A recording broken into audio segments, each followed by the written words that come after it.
Donc des conclusions qui sont toujours des conclusions provisoires au terme donc de cette 19e édition renouvelée des entretiens d'Auxerre. D'abord, il faut le rappeler, un renouvellement ne veut pas dire une révolution. Il y avait une urgence l'année dernière, des inquiétudes, les organisateurs, le public. J'ai ressenti que cette inquiétude était, je ne sais pas si le terme existe, était soulagée. Après ce jour et demi passé ensemble, après toutes ces réflexions que nous avons mis en commun, ces événements que nous avons partagés, il y avait donc une réponse, une envie de continuer, mais aussi ce goût de la réflexion, ce retour de ce qui avait été fait, bien fait, mais dont la forme ne semblait peut-être plus toujours aussi adaptée, en tout cas qui ne correspondait plus aux désirs de certains qui trouvaient parfois que la formule se répétait. Donc il a fallu sortir à la fois de nos problèmes financiers, enfin, je touche du bois si j'en avais à côté, oui, sortir de nos problèmes financiers, mais sortir aussi de notre zone de confort, parce que 3 jours de débat, on savait faire, ça tenait la route. Et donc, je ne saurais trop saluer ici les interpellations salutaires de Thierry Créteur, chef du bureau de la culture à la mairie d'Auxerre, qui nous a dit « mais il faut bouger les choses, un peu bouger les choses, pour que le public fidèle reste fidèle et que d'autres publics parviennent jusqu'à Auxerre. » C'est ce que nous avons voulu faire avec le conseil scientifique, avec le bureau de coordination, sortir de notre zone de confort, essayer de sortir aussi de cet entre-soi bien confortable. On s'entendait tous, on se comprenait, on se bataillait un petit peu, mais sans grande gravité. Il fallait donc oser un geste, oser quelque chose qui secoue un peu les choses, atténuer peut-être les frontières entre les experts et les citoyens, entre les sachants et les apprenants, entre la scène très traditionnelle, très haute, et la salle. Atténuer les frontières, mais aussi repenser les moyens, raccourcir, dynamiser le format, inclure, comme je le disais tout à l'heure, avec conviction, l'art comme un acteur à part entière. Et c'est pour ça que nous vous avons proposé ce film, ce documentaire Punch, ces œuvres littéraires, cette poésie de tout à l'heure, ces œuvres picturales. Il fallait donc que l'art prenne toute sa place. Et ce n'était pas des animations, c'était partie prenante de ces entretiens, à égalité avec la parole.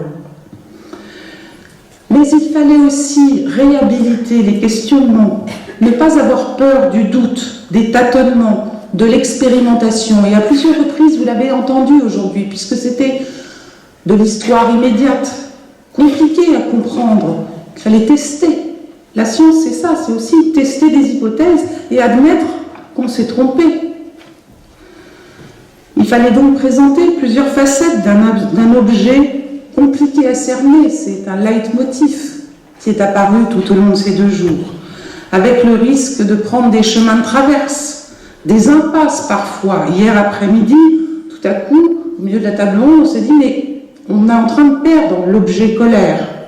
On parle de la vengeance, on parle de la rancœur, on parle du ressentiment, mais où est passée la colère?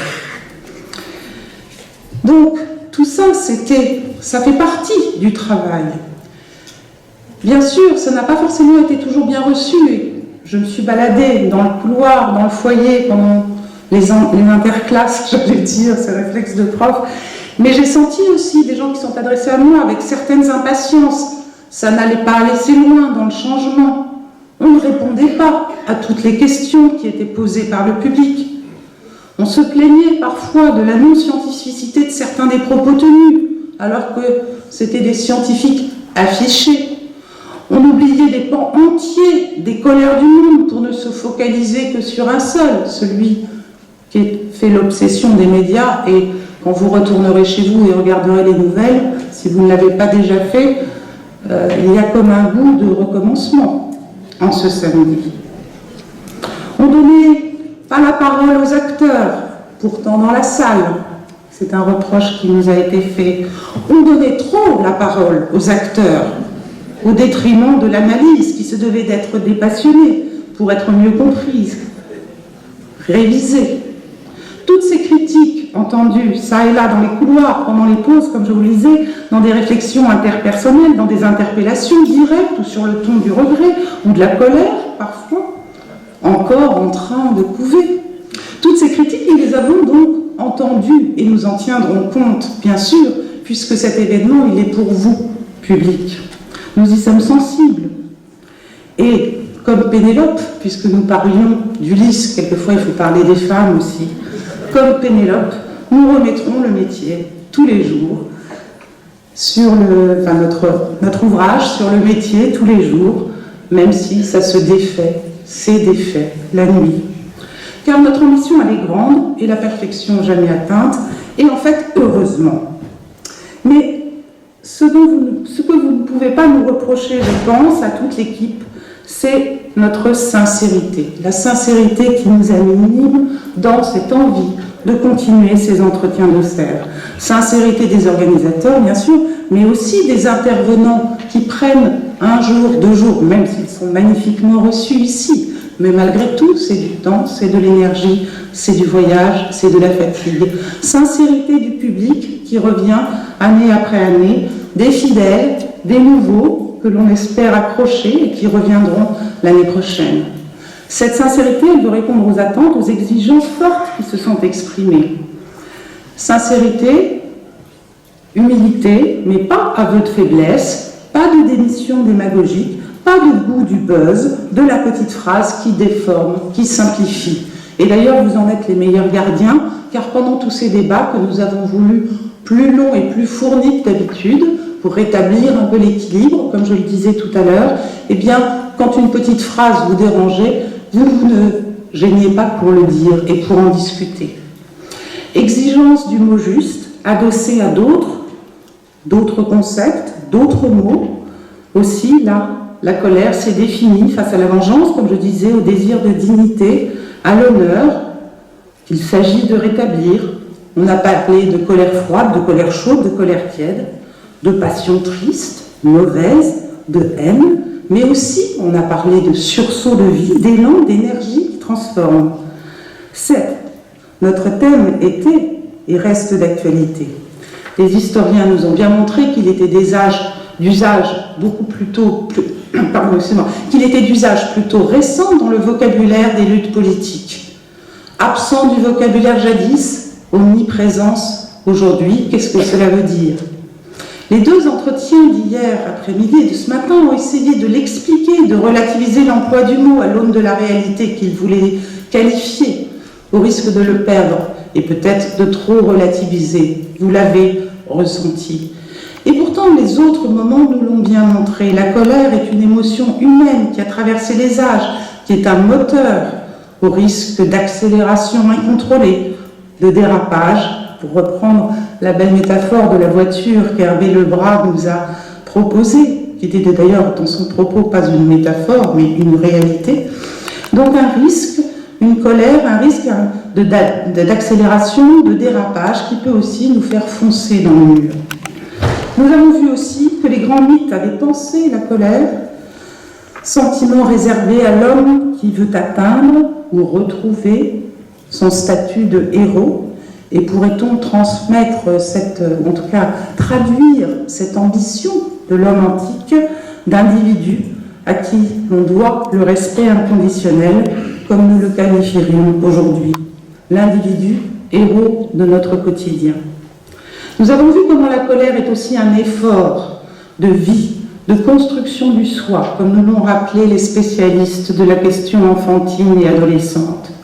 Le moi s'oppose en s'opposant, comprendre les limites, deuil de la toute-puissance. La colère fait passer par tous ces états. La colère des adultes, lui aussi, est un effort contre la résignation, contre l'assignation, contre la suggestion, Sortir enfin de la condition enfantine, qui n'est pas le vert pays de l'enfance, qu'on aurait envie de se rappeler, mais qui est aussi une période d'impuissance. Cette impuissance qui, peu à peu, va être surmontée au moment de l'adolescence. Colère du héros, de l'individu, de l'enfant en quête d'émancipation, colère qui nous met à égalité avec Dieu, ou avec les dieux qui nous guident et contre lesquels pourtant on ne cesse de se révolter. Monsieur l'a rappelé encore à l'instant. Hubris, orgueil humain, vecteur de catastrophes, mais aussi de grandes choses finalement au terme de ces 2 jours, et la colère. Est-ce que celle-ci ne serait pas finalement le rappel salutaire et vital que la résignation, la soumission ne peuvent pas être les solutions d'une vie autonome et épanouie? Donc la colère serait donc un état nécessaire, inconfortable certes, la plupart du temps éruptif et instable, fort heureusement. Mais la colère fait bouger les lignes, interroge, bouscule, tout en indisposant. Et puis après la colère, il y a l'apaisement. L'apaisement qui pointe quand la rancœur est épuisée enfin. Donc, c'est cet apaisement que je vous souhaite évidemment, et non pas l'état de colère perpétuelle. Merci à tous pour votre participation à cette exploration des côtés sombres de l'âme humaine. Colère individuelle ou collective, nous n'avons pas tout à fait tranché. Colère entretenue ou apaisée, cette émotion, nous l'avons bien compris, ne se résume pas à son côté obscur. Elle est aussi une promesse de lumière, de calme retrouvé, d'échanges respectueux, nous l'avons vu tout au long de ces 2 journées, pour transformer le présent de chacun à l'aune du confort de tous, individus qui n'existent que par le partage en société. Et c'est bien ce que veulent être les entretiens d'Auxerre, et voudraient continuer à l'être, un concentré de vie en société, les temps morts étant le plus souvent gommés, pour mieux se concentrer sur l'édification de chacun dans une réflexion partagée. Je vous remercie beaucoup de votre présence et de votre fidélité.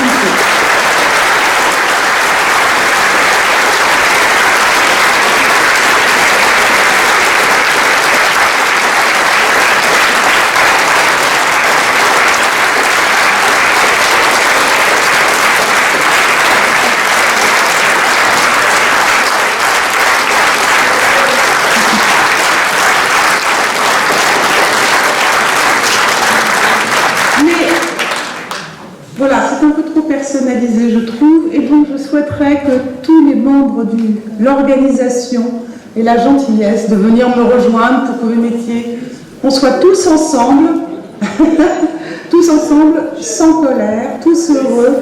Voilà, et je sais qu'il y a un retour son dans le hall, et je souhaiterais que les Michel au pluriel nous rejoignent aussi, Agnès. Enfin tout le monde, les porteurs de micro, les porteurs d'appareils photo, les porteurs Jean-Jacques. Il est où Jean-Jacques? Si, de caméra.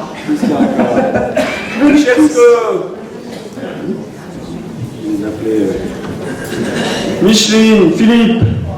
Allez, venez. Thierry, le voilà. Moi, je vais en profiter pendant que nos amis, mes collègues arrivent, pour remercier aussi toute l'équipe technique du théâtre. Ce sont des gens formidables. Ça fait maintenant quelques années qu'on se connaît, mais à chaque fois, ils sont les meilleurs, ils sont très sympas, ils sont professionnels et sympas. Ce qui n'est pas toujours le cas. Hein. Et je voudrais les remercier. Je voudrais aussi que vous les remerciez, que vous les applaudissiez, parce que grâce à eux, tout se passe bien. Merci les amis dans l'académie et toute l'équipe du théâtre. Basma, Joël, alors c'est quoi ce travail? Qu'est-ce que tu fais là? Restez là, viens avec nous. Bon, il faut de temps en temps les engueuler, sinon ils n'osent pas venir. Ils sont terribles. Voilà.